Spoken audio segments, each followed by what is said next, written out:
समझते नहीं हो रहे। ये राजनेता इस देश को कहीं छोड़े, ये राजनेता इस देश के टुकड़े इसको कहीं ना कहीं खंडित करने के चक्कर में।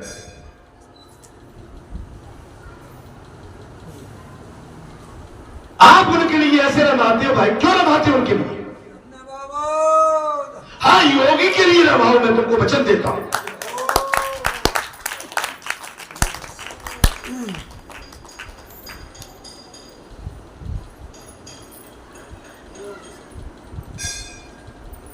ईश्वर के साथ एक ये भी समाधि, भगवान से प्रेम कर, ईश्वर में लीन होना ही समाधि है। ईश्वर में लीन होना ही सन्मुख होए जीव मोए जबई, जन्म कोटि अगनासो तबई, जब जब हुए धर्म की हानि, बाढ़े असुर अदम अभिमानी।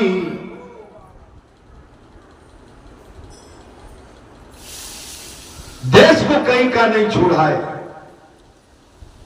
देश की सभ्यता, देश का सनातन, हम अपने सनातन को ही खत्म करने के लिए अगर आमादा हो गए हैं, तो मेरे भाई मुझे ये बताओ कि जो हमारे देश के टुकड़े करने चाहते हैं उनको कुछ करने की जरूरत ही नहीं है, क्योंकि कुछ जयचंद हमारे देश में बैठे।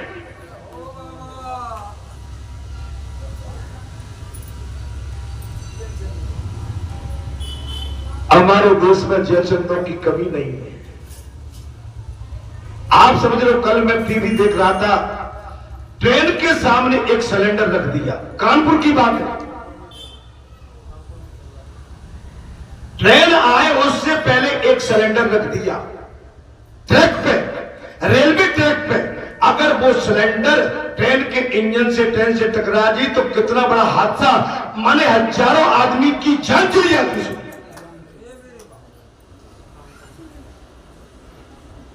ये कौन कर रहा है? ये कहां से आ रही है? ये क्या होने वाला है? रोज आप ट्रेन ड्रिल करा रहे हो, कहीं पत्थर रख देते हो, कहीं काट रख देते हो, कहीं पशु मार के डाल देते हो। ये कर क्या रहे हो? तुमको ये योगी मोदी तुम्हारी आंखों में इतने खटक रहे हैं कि तुम इस देश को बिछड़ा चाहते हो।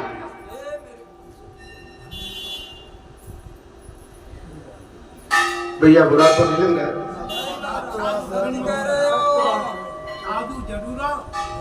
ब्रह्म मानते, इतनी बात में छानों वर्षक हो गया, इतने शब्द किसी के सुने नहीं, छानों वर्षक हो गया, और इतने शब्द सुने नहीं जो आपने कहा।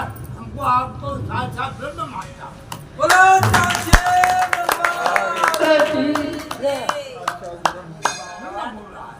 देश को कहां ले जाना चाहते हैं? हम देश के लिए रोते हैं। देश की स्थिति देख के हमें पीड़ा होती है।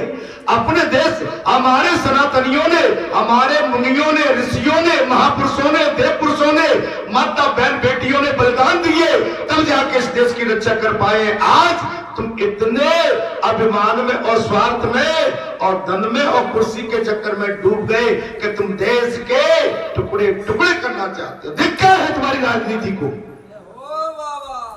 इसके लिए मुझे चाहे प्राणों की आहुति देना पड़े, मैं रुकने वाला नहीं।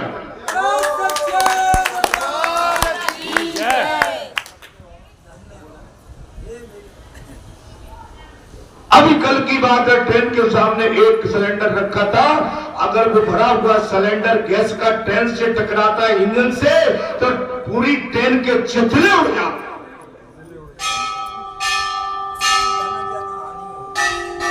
उसमें भी कुछ राजनेता अपना राजनीति कर रहे, बोले कि हमने रख दिए। अरे तुमने जो पालतू पाल के रखे ना, ये तुम्हारे पालतू पले हुए पालतू तुम्हें लड़ा के और तुमसे फिर सत्ता को छीन के और तुम्हारे देश को अपने कब्जे में लेके तुमसे फिर गुलामी कराना चाहते हैं।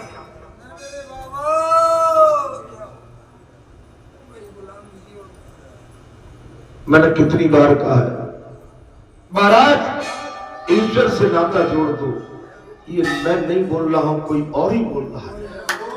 जब हम परमात्मा के पास पहुंच जाते हैं तो परमात्मा अपने सनातन का हमें बिल्कुल साफ अपना मुख्य उद्देश्य बताता है कि मैं कौन हूं, मुझे पहचानो, तुम स्वार्थ में मत डूब जाओ। अरे ये पूरा विश्व तो मेरा है, तुम तो केवल निमित्त मात्र हो।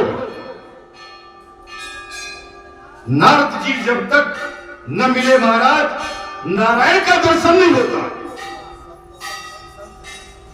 अगर संत नहीं मिले तो नारायण का दर्शन नहीं होगा।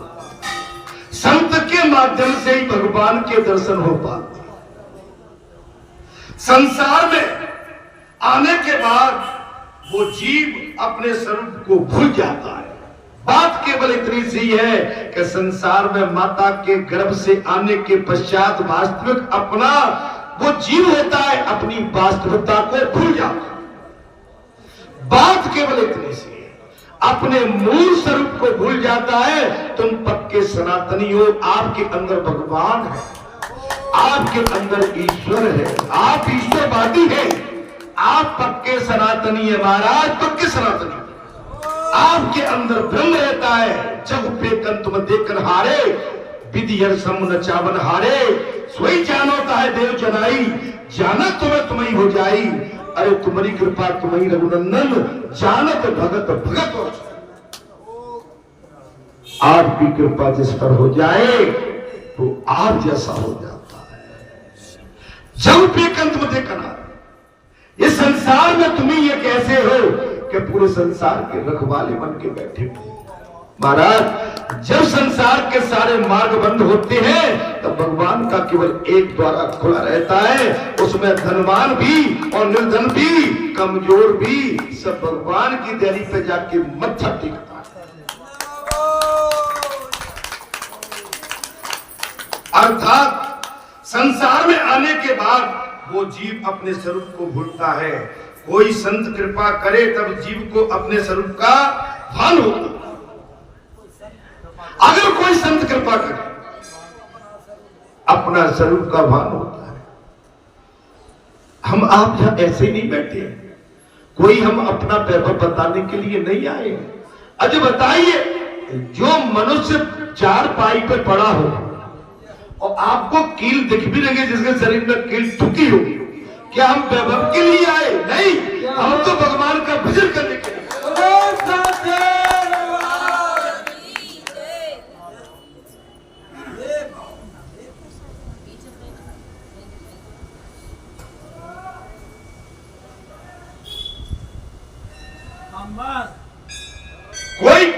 कोई संत कृपा करे तब जीव को अपने स्वरूप का भान होता है। व्यास नारायण को भी नारद की जरूरत, महाराज व्यास नारायण को भी नारद की जरूरत पड़ी थी, क्योंकि व्यास तो स्वयं अवतारी थे। वेद व्यास भगवान स्वयं अवतारी होने के पश्चात फिर भी एक संत की व्यास जी को जरूरत पड़ी। आप समझ लो, आप हम ऐसे ही नहीं, आपको यहाँ के सत्संग के बगैर आपका हमारा कल्याण नहीं। यहाँ 24 साल से सत्संग चल रहा है और उसी का प्रभाव है कि यहाँ दुनिया था।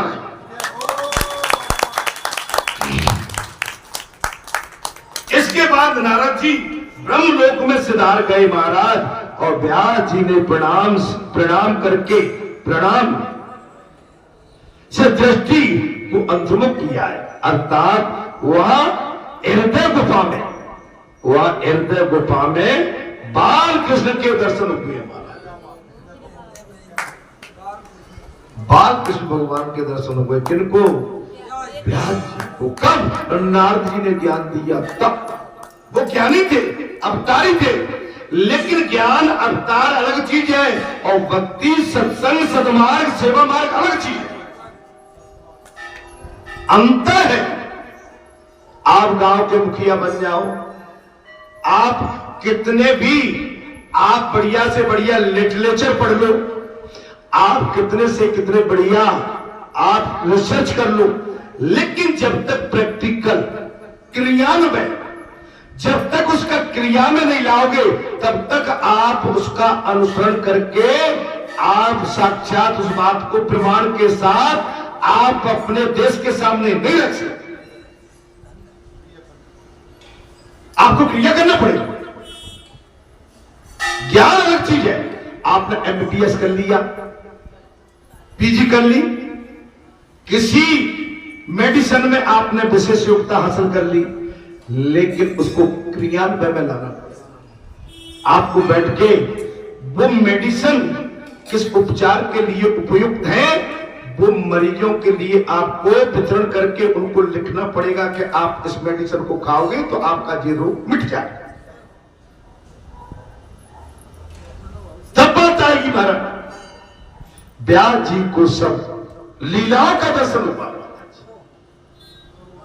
नारद जी ने व्यास जी को सन्मार्ग, सत्संग, सत्य मार्ग सब कुछ बताया। उसके पश्चात व्यास जी को उन्हीं के हृदय में भगवान श्री कृष्ण के दर्शन होने के पश्चात व्यास जी को सारी लीलाओं, भगवान की सारी लीलाओं के दर्शन, भगवान की सारी लीलाओं के, अब बताइए, हृदय में। आपको हमको ये मानना पड़ेगा, जब तक हमारे बालाजी सरकार कैसे है, हनुमान कैसे होंगे, ये अंजनी मां के लाल है,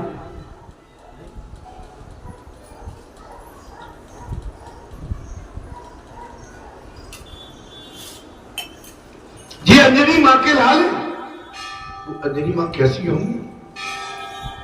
और महाराज केसरी कैसे होंगे। आप उस पर क्रिया माने अपनी सोच रखिए, प्रभु आप ऐसे हैं, आपने माने बहुत बड़े बड़े काम किए, आप संकट मोचन है, आप दुनिया के संकट काटते हैं। आपने अपनी कभी परवाह न करके संसार के संकटों का निर्वहन किया, जब तक कि अपने माता पिता को बेहाल छोड़ दिया और आपने संसार के संकटों का हनन किया।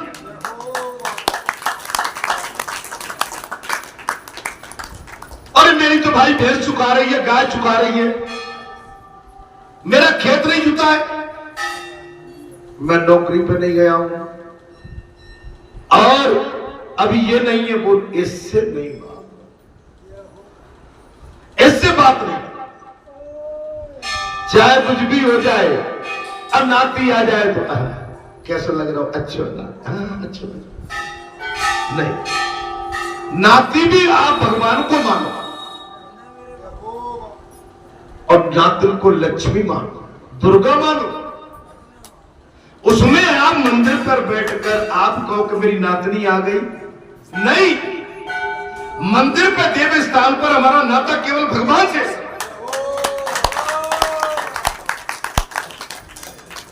वैसे तो कहा गया कि भाई भगवान से नाता तो हमारा महाराज सभी से, लेकिन जहां भी हम देखते हैं कि आज हमारा परिवार आ गया तो हम देखने लगते हैं हाँ हमारा नाती हो गया। आपका चित्त केवल जसोदा जैसा हो गया, जसोदा का चित्त भगवान से हटके, और जो कढ़ाई और जो पतीले में जो चूल्हे के ऊपर दूध रखा हुआ था, दूध गर्म हो रहा था महाराज, और 3 लोग के नाथ को जसोदा माता अपने गोद में लेके बैठी हुई थी महाराज। अरे तो भैया नहीं करते, क्या करता है, 3 लोग के नाथ को माता जसोदा अपने गोद में लेके बैठी है। माता की दृष्टि संसारी दूध पर चली गई है, दूध निकल रहा है, और 3 लोग के नाथ को उठा के धरती में रख दिया, और हमारे प्रभु चिढ़ गए, अरे तू संसारी नकली दूध पर आसक्त हो गई, मैं 3 लोग का नाथ तेरी गोद में पड़ा हुआ, तूने मेरी परवाह नहीं करी। भैया भगवान इतने खींच गए, इतने रीझ गए महाराज के सारे दही और दूध के मटके तोड़ के फेंक।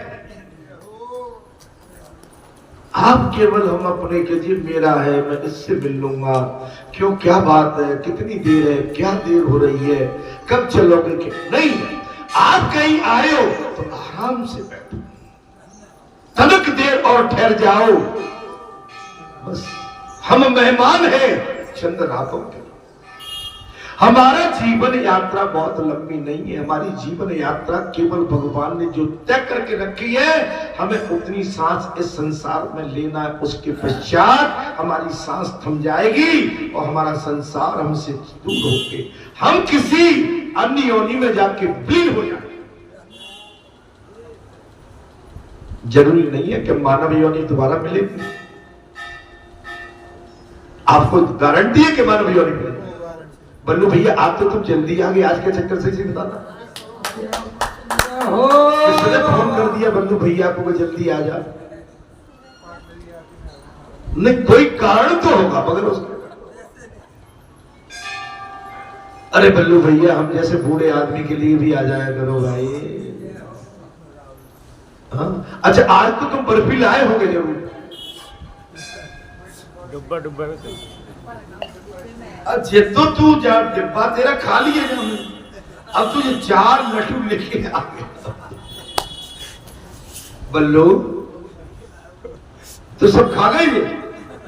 बताओ भाई, जिस पर हमारा अधिकार था तुमने सबको खिला दिया। चलो ठीक है बल्लू भैया, हमारी तुम्हारी इस बहाने चलती तो रहेगी कम से कम आगे क्या।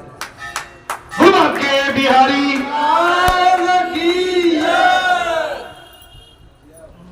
व्यास जी को सब लीलाएं के दर्शन होने लगे।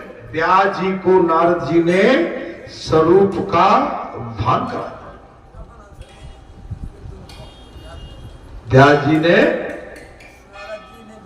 नारद जी ने व्यास जी को अपने स्वरूप का भान करा दिया। इसके परिणाम स्वरूप व्यास जी ने श्रीमद् भागवत की रचना कर डाली।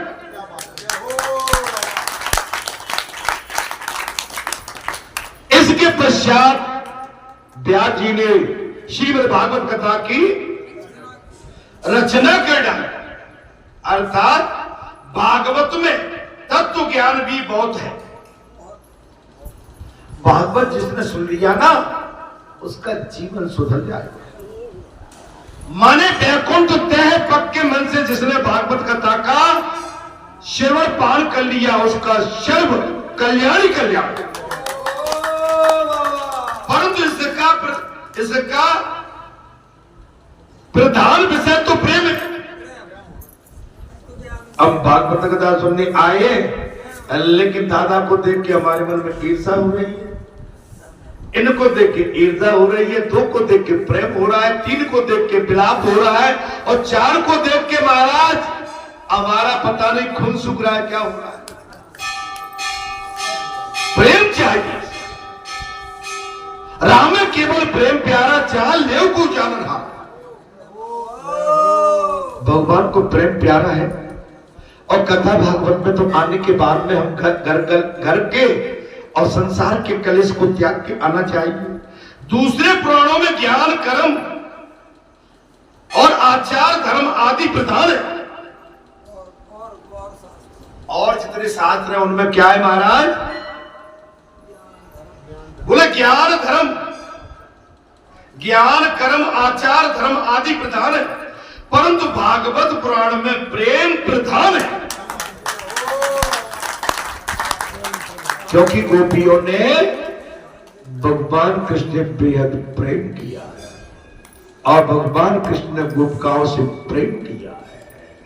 बगैर भगवान श्री कृष्ण के दर्शन के बगैर गोपिकाओं को चैन नहीं मिलता था। जब प्रातः काल होती थी, यशोदा मैया भगवान को गौ चराने के लिए वन को भेज देती। महाराज बोर भयो, महाराज मधुबन मोय पठ, मैया बोर होता है, वैसे तो गाय चराने के लिए मुझे भेज देती है।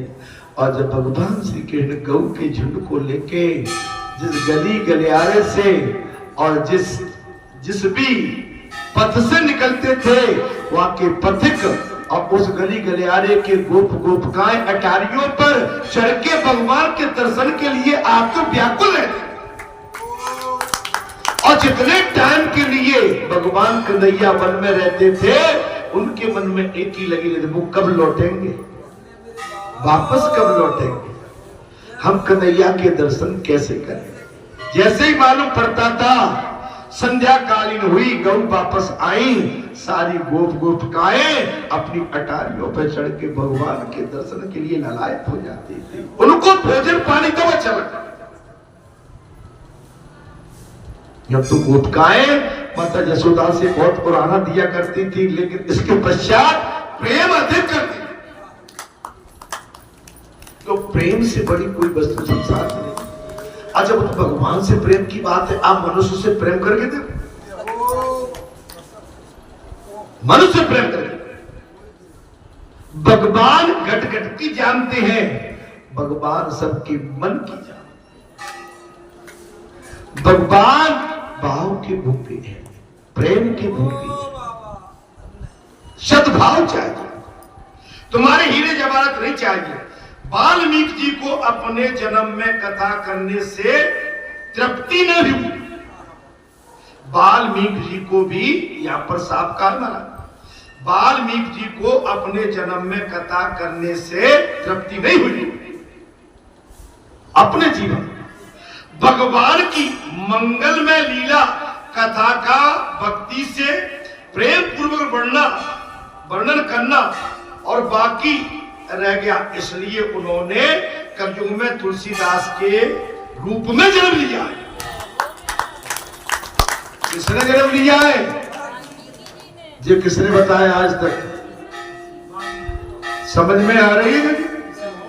महाराज आप तो बड़े बड़े ख्याताओं के पास जाते हो, आपको तो बहुत ज्ञान है। साफ कह दिया मैंने, क्या कह दिया? इसलिए उन्होंने कलयुग में तुलसीदास के रूप में जन्म लिया। कली कुटिल जीव निस्तर हिते वाल्मीकि तुलसी भयो, वाल्मीकि तुलसी भयो।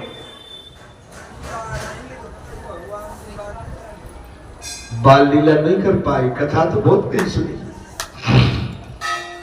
वेद स्वीकृति। अच्छा एक बात बताओ, आप तो इतने कथावाचकों के साथ रहती हो, जाती हो महाराज, इतने विस्तार से नारद जी का और व्यास जी का संवाद प्रसंग, और ये अभी आपने सुना कि वाल्मीकि जी पूर्व जन्म के और वर्तमान के तुलसी है। वर्तमान के कौन है? हमको भी संसार से बहुत प्रेम था। आज हम अपनी साथ सारी बात बता देते।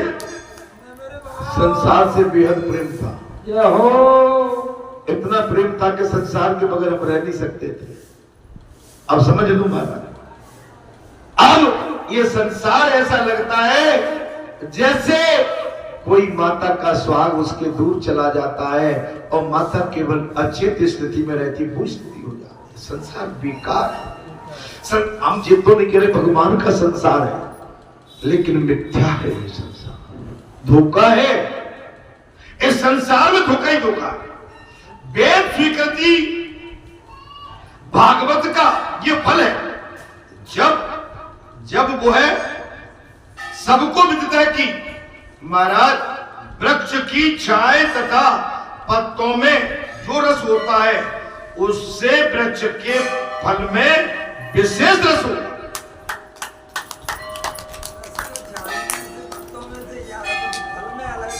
लेकिन फल में रस अलग है।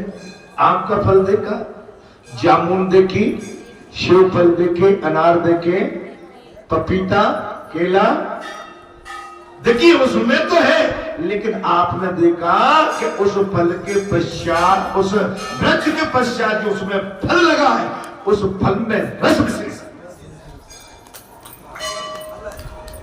भागवत क्या है?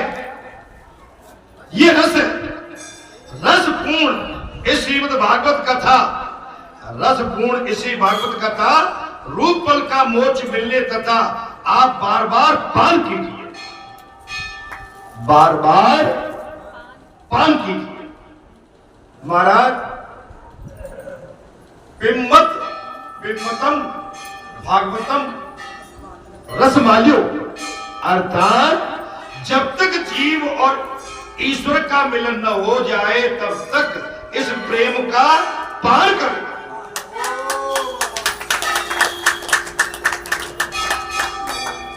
जब तक ईश्वर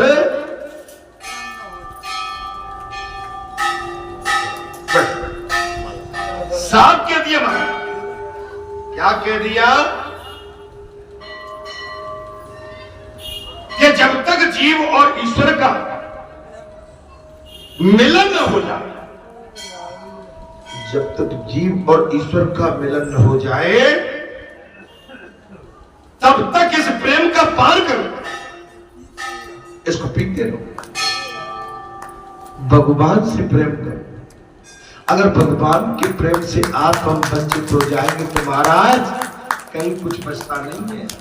हम संसार से प्रेम अधिक कर बैठते हैं और ईश्वर से प्रेम करने में हम कतराते हैं, जबकि संसार में स्वार्थ है और ईश्वर से प्रेम करने में कल्याण है, आशीर्वाद है, सब कुछ है उसमें। लेकिन संसार से प्रेम अधिक रहता है। संसारी जीव से हम बहुत प्रेम लगाते हैं। संतों से प्रेम लगाओ, भक्तों से प्रेम लगाओ, साधुओं से प्रेम लगाओ और देश के अपने अपने राष्ट्र के वेद पुराण संस्कृति सभ्यता इनसे प्रेम लगाओ। बाकी सब मिथ्या है। ईश्वर में जब तक तुम्हारा लय न हो जाए तब तक इस प्रेम रस का पान करते रहो। राम नाम लड्डू, गोपाल नाम खीर और कृष्ण नाम मिश्री सोखो। भगवान से प्रेम करते रहो।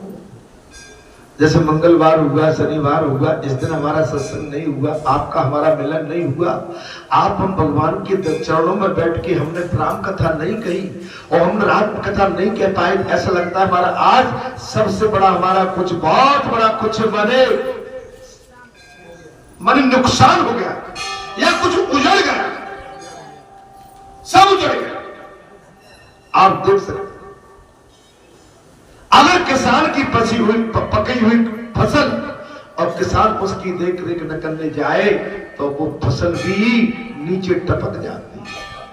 ऐसे ही हमारा धर्म है, ऐसे ही हमारा भगवान के प्रति प्रेम है, सद्भाव है, सद्मार्ग है, सेवा मार्ग है। हमारा ये सनातन, यही सबसे बड़ा सनातन मजबूत है। सनातन हमारे अंदर है, परमात्मा हमारे अंदर है। वो बार बार हमको सद्मार्ग बताते, सच्चा मार्ग बताते, सही मार्ग बताते, सच्चा मार्ग।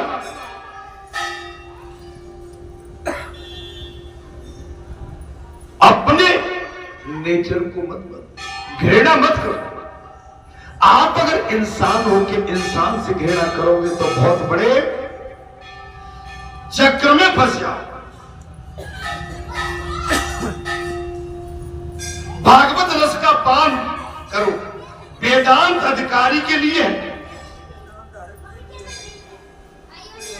भागवत कथा, राम कथा, ये सब इसके जो भी अधिकारी हैं उनके लिए बनाए गए, सबके लिए सरल नहीं है। वेदांत सबके लिए सरल नहीं है। वेद की वाणी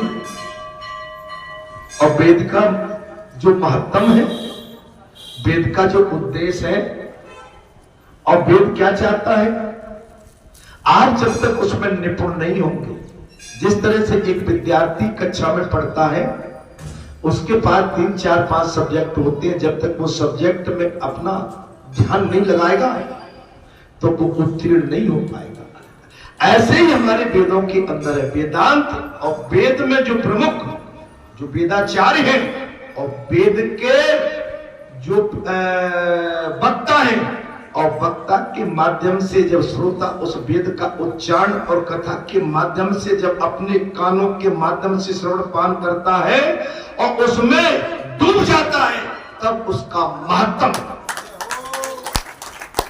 जब तक नहीं है बोले सुना और निकाल दिया। अभी पिछले मंगलवार को तो कितनी सुंदर बात हो गई थी। अपने एक जो कपिराज आ गए थे महाराज, कपिराज आके जब बैठ गए, पेड़ पे बैठे और पेड़ पे बैठने के बाद यहां बैठे रहे और सबकी थैली ले लेके खाते रहे। शांत स्वभाव से थे और केवल यहां से इतना बड़ा केला का झुंड रखा था, मात्र एक केला उठाया। नहीं, कपिराजों को तो जानते हो, वो तो पूरा झुंड उठा लिया। यहां बैठे रहे। हमने कहा महाराज अब मैं कथा कहना है, अब तो आप प्रस्थान करो, सीधे निकल गए। ना जाने किस देश में सो नारायण, आपका उद्देश्य सही है, आपका अगर कर्म आपका सच्ची निष्ठा के साथ भगवत लीला में डूबा हुआ है तो सफलता आपके साथ है। अर्थात कथा में महाराज प्रसंग आ गया, वेदांत त्याग की आज्ञा करता है। वेदांत क्या करता है? त्याग जाइए इसमें, ऐसा नहीं जो चाहे सो बैठ जाए, जो चाहे सो पढ़ने लगे, जो चाहे सो करने लगे। इसमें त्याग चाहिए, वैराग चाहिए। 4 मास चल रहे हैं और ये ठाकुर जी की पूर्णिमा तक चलेंगे 4 मास। अगर जिसकी सच्ची साधना 4 मास के साथ जुड़ी है, ठाकुर जी उस पर बहुत बड़ी दया करेंगे।